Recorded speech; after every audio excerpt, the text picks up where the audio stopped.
अब स्टूडेंट को ऐसे तरीके से मारेंगे तो कौन सा देश चलेगा? ये तो बहुत क्रूरल देश जैसा हो गया, क्रूरल शासन हो गया। ये तो ओली का शासन ऐसा नहीं चलता है। हम लोग का डेमोक्रेसी लाया, इतने आदमी मर मर के डेमोक्रेसी लाया। ये ऐसा डेमोक्रेसी किसको चाहिए?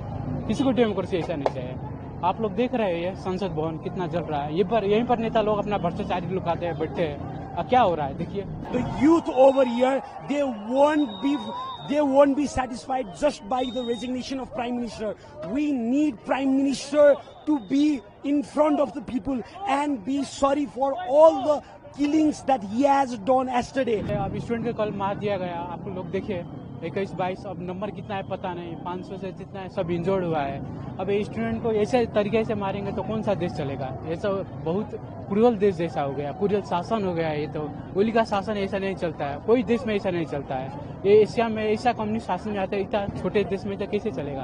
तो कभी भी ऐसा नहीं चल रहा है। हम लोग का डेमोक्रेसी लाया, इतने आदमी मर मर के डेमोक्रेसी लाया। ये ऐसा डेमोक्रेसी किसको चाहिए? किसी को डेमोक्रेसी ऐसा नहीं चाहिए।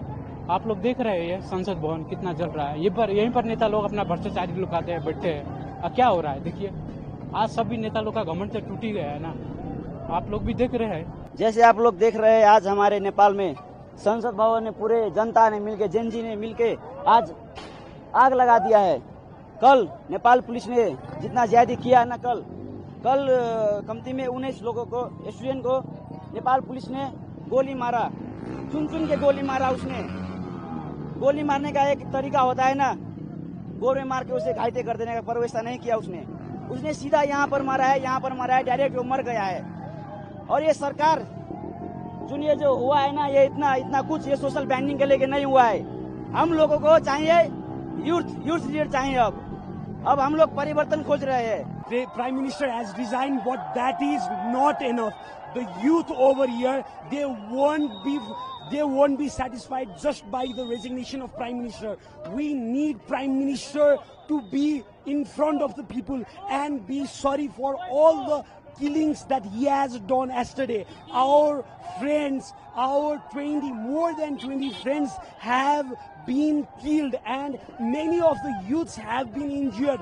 They have been shot by bullets on their chest, on their legs, and many body parts. So we need all those corrupt politicians and corrupt politics to be completely extinct. We don't need any of these corrupt politicians here in Nepal. So this is the ultimatum of youth to all those corrupt politicians, whoever are here. All these corrupt politicians should surrender to the law of the nation, and they should be given punishment as hard as they could suffer. No worries.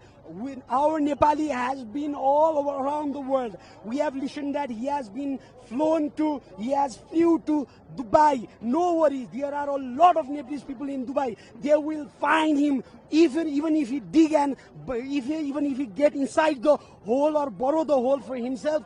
If he hide in the bunker, no worries. Our Nepalese will find him, and he should pay for all this that has happened here.